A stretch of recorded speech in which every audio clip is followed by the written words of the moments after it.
An excerpt of Frederick Douglass's speech at the dedication of Emancipation Memorial, 1876, read by Phil Regan. It must be admitted, truth compels me to admit, even here in the presence of the monument we have erected to his memory, Abraham Lincoln was not, in the fullest sense of the word, either our man or our model. In his interests, in his associations, in his habits of thought, and in his prejudices, he is a white man. He was preeminently the white man's president, entirely devoted to the welfare of white men.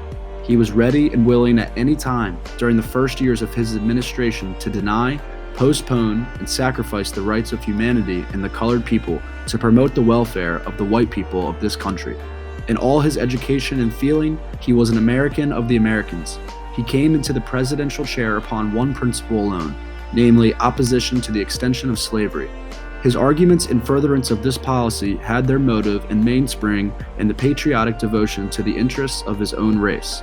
To protect, defend, and perpetuate slavery in the states where it existed, Abraham Lincoln was not less ready than any other president to draw the sword of the nation.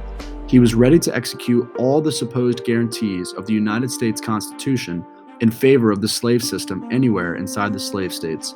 He was willing to pursue, recapture, and send back the fugitive slave to his master and to suppress a slave rising for liberty, though his guilty master were already in arms against the government. The race to which we belong were not the special objects of his consideration.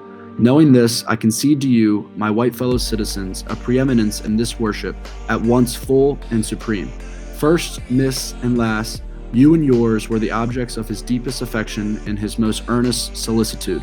You are the children of Abraham Lincoln. We are at best only his stepchildren, children by adoption, children by forces of circumstances and necessity.